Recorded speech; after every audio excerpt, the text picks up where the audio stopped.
фэшнстэй байсан. Энд чинь Валентиногийнх. Оо чиний биш Валентиногийн шүү. Чи ер нь үнэхээр яг энд байгаагаараа юм балаа юм уу эсвэл маяглаад байд юм уу?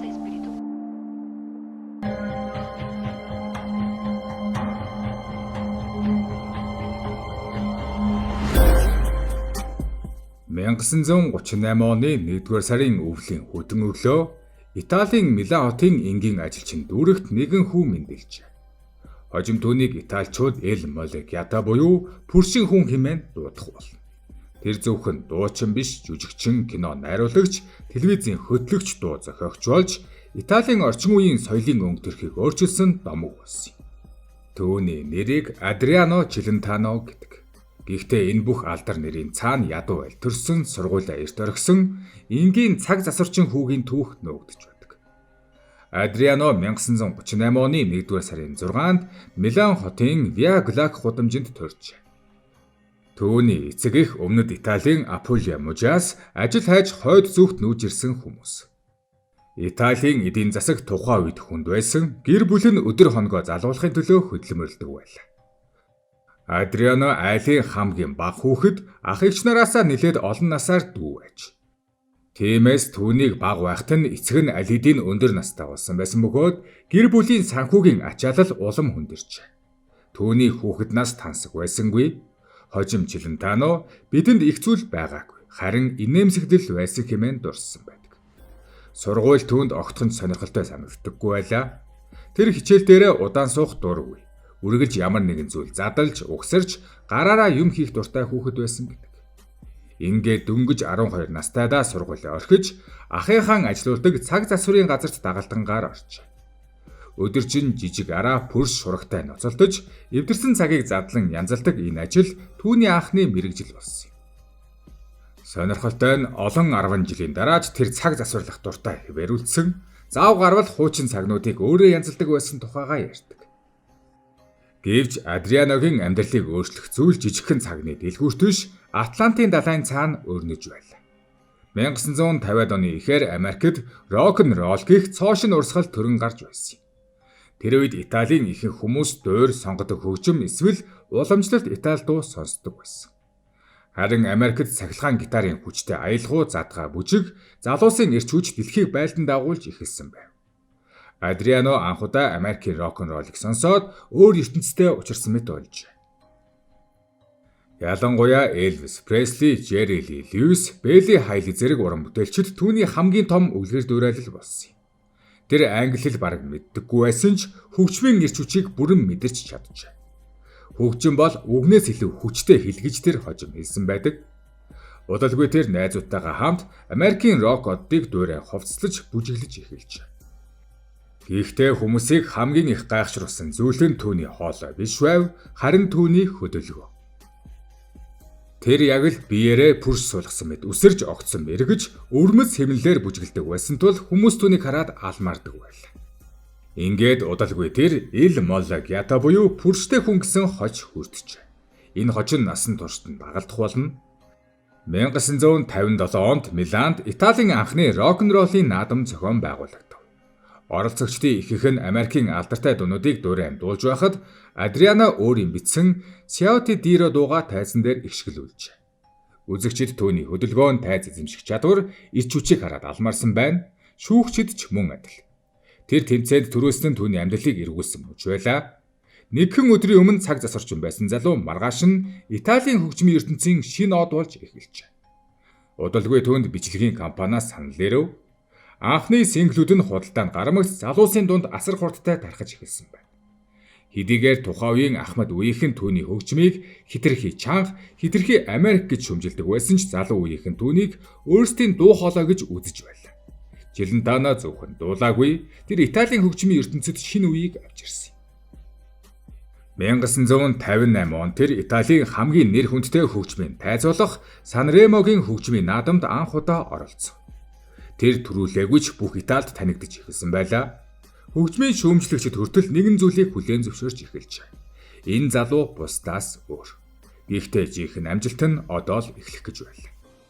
1958 оны Санремогийн наадмын дараа Адриано Челентаног Италийн хөгжим сонирхогчид таних эхэлсэн ч Тэр үед хинч түүнийг хэдхэн жилийн дараа улсын хамгийн том од болно гэж төсөөлөөгүй байлаа.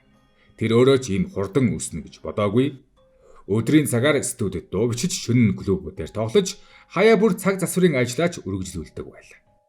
Гэвч түүний дотор нэг зүйл улам тодорхой болж эхлэв. Тэр зөвхөн дуучин биш, өөрийн гэсэн ертөнцийг бүтээхийг хүсэж байв. 1961 оны Санремогийн хөгжмийн наадамд Челентано шин дууга авчирлаа. Энэ бол 24 мянган үнсэлт нэртэй дуу. Дуу эхлэхэд бүх зүйл хэвээ мэд санагдаж байв. Гэтэл нэгэн мөчөд Челентано үзэгчид рүү биш, тайзны ард тал руу эргэн харж дуулж эхэлжээ. Өнөөдөр энэ нь энгийн мэт зүйл боловч тухайн үед бараг дуйлан байлаа. Сонинууд тэр үзэгчид лөө нуруугаа харууллаа гэж бичжээ. Зарим нь үүнийг бүдүүлэг гэж шүмжилсэн бол залуус эсрэгээрээ улам их хайрлав. Челентано анх удаа Италийн хуучин дүрмийг эвдэж эхэлсэн. Тэр үеийн ихэнх дуучид дуу бичлэгийн компаниудаас бүрэн хамааралтай байв. Харин Челентано өөрөөр боджээ. 1960 он тэр Клан Челентано нэртэй өөрийн компани байгуулсан байна.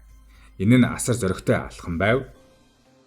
Тэр зөвхөн өөрийн дуу гаргаад зогсохгүй шинэ уран бүтээлчдийг дэмжиж эхэлжээ. Удалгүй тэрхүү Клан гэх студ Италийн хамгийн нөлөө бүхий хөгжмийн студийн нэг болж чадсан юм. 1960-ад оны дунд үе гэхэд Челентоногийн бараг гаргасан дуу болгон хит болж байлаа. Тэр үеийн Италид гудамжны кафе, такси, далайн эргийн бар, айлын радиогоор түүний хоолой тасралтгүй их шиглэв. Харин 1968 онд дараагийн гайхамшиг төрөв. Энэ бол Азуро. Энэ дуу гармагц Италийн бараг бүх хүн аялж эхэлсэн гэдэг. Зуны халуун өдөр ганцаардал мөрөөдөл дурсамжийг өгүүлсэн энэ бүтээл Челентаног үндэсний хэмжээний домог болгосон. Хожим Италийн хөл бөмбөгийн фанатууд хүртэл цэнгэлдэг хүрээлэнд энэ дууг дуулдаг болсон байна. Энэ үед Челентано зөвхөн дуучин байх болсон тэр кинонд тоглож эхэлсэн байна.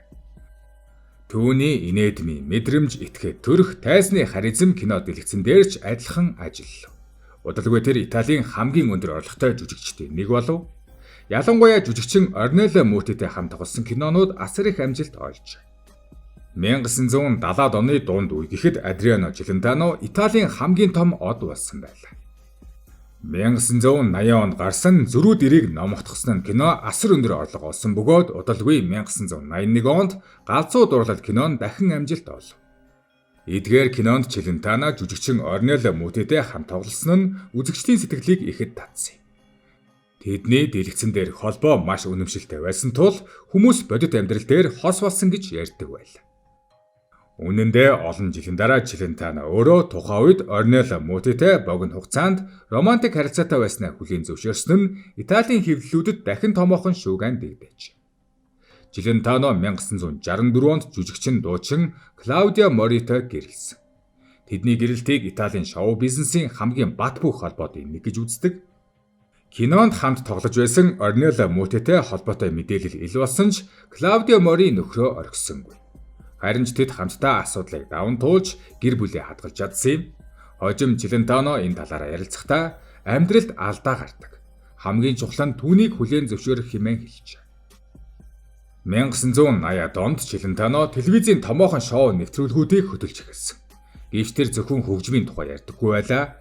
Тэр улс төр, байгаль орчин, авилга, хэвлэл, мэдээлэл, хотчлт зэрэг асуудлаар нээлттэй байр суурь илэрхийлдэг байсан.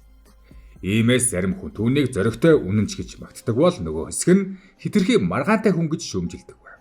Гэхдээ нэг зүйл тодорхой байлаа. Челентано дуугүй байдаг хүн биш. 1980-ад оны сүүл гэхэд хөгжмийн ертөнц өөрчлөгдөж эхлэв. Шинэ үеийн pop одод төрөн гарч телевиз улам хүчтэй нөлөөтэй болсон. Залуу сонсогчдын сонирхол өөрчлөгдөв. Челентаногийн шинэ цомгууд өмнөх шигээ тасралтгүй рекорд дэвтэх болсон байна. Зарим киноч өмнөх амжилтандаа хүрч чадсангүй. Шүүмжлэгчид Челентаногийн 90 үе дууслаа хэмээн бичиж эхэлжээ. 1990-ад он гарсан Челентано шинэ цомгуудаа үргэлжлүүлэн гаргасаар байв. Тэр хуучин хэв маягаар давтахын оронд орчин үеийн өнгө аяс шингээж нийгмийн асуудлыг илүү их хөндөх болсон юм. Энэ үеийн бүтээлүүд нь өмнөх шигээ бүх рекордыг эвдээгүй ч Италид тогтвортой амжилттай байж үнэн сонсогчдоо хадгалж үлджээ. Олон хүн түүнийг аль хэдийн өнгөрсөн үеийн од болсон гэж бодож байхад 1999 онд тэр «Lo non sa parlar di amor» цомгоо гаргалаа. Энэ цомог асар их амжилт олж Италийн хөгжмийн жагсаалтыг удаан хугацаанд тэргүүлв. Харин 2000-ад оноос хойш Челентано тоглолтоо эрс цөөлж эхэлсэн. Насагхийн хэрээр тэр олон нийтийн өмнө цөөн үзэгдэх болсон ч хаяа шин цомог гаргаж телевизийн тусгай нэвтрүүлэгт оролцдог болов. 2012 он тэр олон жилийн дараа дахин томоохон концерт хийсэн нь Италид асар том үйл явдал болсон. Тасалбарууд маш богино хугацаанд дуусаж, олон хүн түүнийг тайзан дээр дахин харахын тулд цугларсан.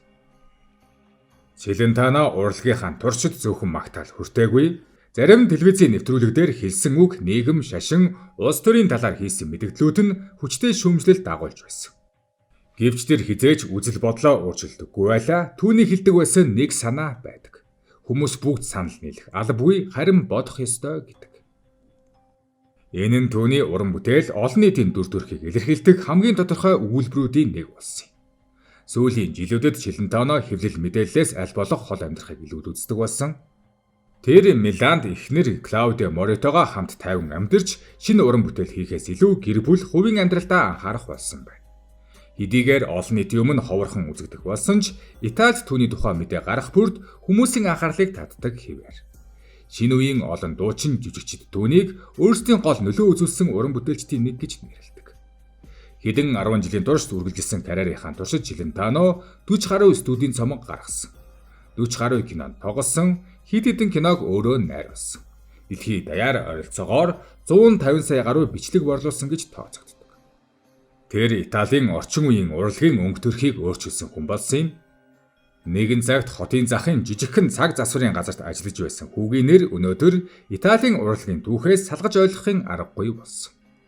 Адриано Челентаногийн амжилтыг зөвхөн борлуулсан цомгийн тоо тоглосон кино эсвэл тайзнаа өнгөрүүлсэн жилээр хэмжих боломжгүй. Тэр Италийн соёлын нэгэн хэсэг болж чадсан юм. Тэр 1964 онд жүжигчин дуучин Клаудио Морито гэрэлснээс хойш Италийн урлагийн ертөнцийн хамгийн алдартай хосуудын нэг болсон.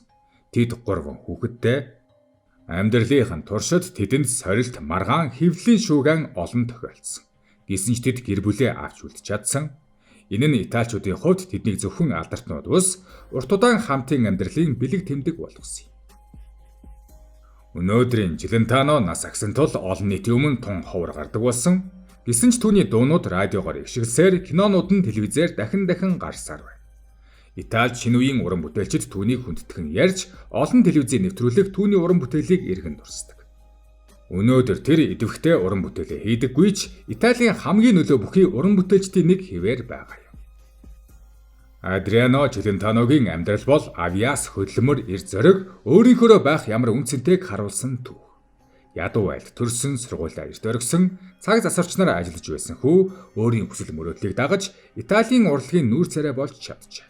Тэр алдар нэрийн оргилд хүрч чадсан, шүүмжлэл, маргаан, уналттай нүүр тулсан гэвч буужгсангүй. Өөрийн үзэл бодлоо хамгаалж өөрийнхөө уран бүтээлээ туурсаар олон үеийн италичуудын сэтгэлд мөнхөрсөн. Өнөөдөр 88 настай Адриано Челентано бол зөвхөн амжилттай байсан дуучин жүжигчин биш. Тэр бол Италийн орчин үеийн урлагийн амьд дамаг болон үлджээ.